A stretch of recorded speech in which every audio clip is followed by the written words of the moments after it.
And while in our business news this evening, the government is looking to grant for a grant of up to 50 billion shillings from the German government to boost the e-mobility sector by increasing the number of electric vehicle chargers across the nation. This will in turn ease the transition from fuel-powered to electric vehicles between now and 2028. These are some of the key factors discussed at the Kenya Power and Lighting Company e-mobility conference in Nairobi. sh50bn has more. As the world moves towards electrical mobility, Kenya has not been left behind. There are 3,000 electric vehicles across the nation currently, accounting for 1.6% of the number of registered vehicles in the country by the end of the year 2023. The vehicle is not even, there is no sound, smooth, or even when you're turning the steering wheel, it's very light. The government is now moving even further by seeking to acquire a grant of 50 billion shillings across the next 3 years from the German government to boost the sector.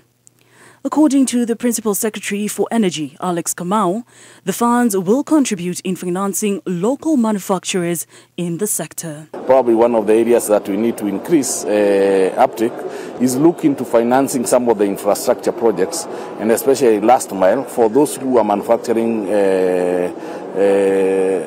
these motorcycles and batteries and what have you, and the vehicles. This move comes after KPLC pledged to invest 258 million shillings buying the vehicles and setting up the related infrastructure to boost the uptake of e-mobility in the next 3 years. Meanwhile, manufacturers such as Basigo, an e-mobility firm dealing with public transportation, are looking forward to the finance bill, hoping to see more incentives that will be in their favor, as they have received orders for 500 buses from Public Service Vehicles (PSV) operators in Nairobi, boosting the firm's expansion plans. We have what you call an e-mobility tariff. An e-mobility tariff gives us almost half as much the price per kilowatt hour for electricity. Like, it will be easier, it will be cheaper to charge a bus than to use electricity to watch TV. That is how much incentive the government extended to us. And then when you come at night, between 11 p.m. and 5 a.m., they give us the price of electricity, half that price, at 8 shillings per kilowatt hour.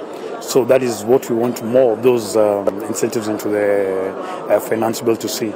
We're also looking now, extending now to manufacturing. Further, assemblers are urging the government to prioritize tariff reviews that take place once in 3 years. They instead would appreciate a review in a shorter span to lessen their expenses. Should there be a serious need into the review, probably we can look into the law and look into the issue and see whether it is feasible to have a review before the year 2026. But as at now, following the Energy Act 2019, the next tariff review is in the year 2026. On the question of whether the national electricity grid will sustain the ambition, the government is focusing on improving what KETRACO has, considering they are in charge of the high-voltage wires that are essential for EV project to succeed.